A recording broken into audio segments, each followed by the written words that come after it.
আসসালামু আলাইকুম। ওয়ালাইকুম সালাম। এই দেখেন, আমার মাদ্রাসায় কাজ করে।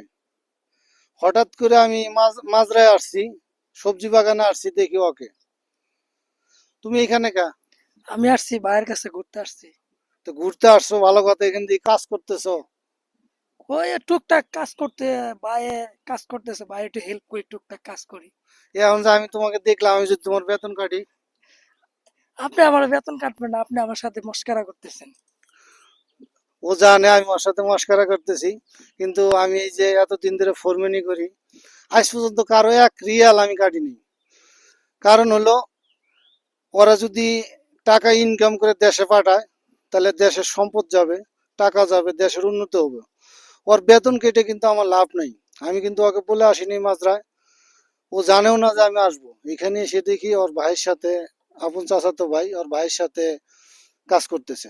সমস্যা নেই, আমার কোনো সমস্যা নেই। মাদ্রাসায় কাজ শেষে আমি আমার সাইডে যতগুলো লোক আছে বলছি, মাদ্রাসা কাজ ক্লিয়ার করে তুমি যেখানে ইচ্ছা সেখানে কাজ করতে পারবা। আমার কোনো সমস্যা নেই, কিন্তু মাদ্রাসা ক্লিয়ার রাখতে হবে। আজ এই পর্যন্তই। আল্লাহ হাফেজ।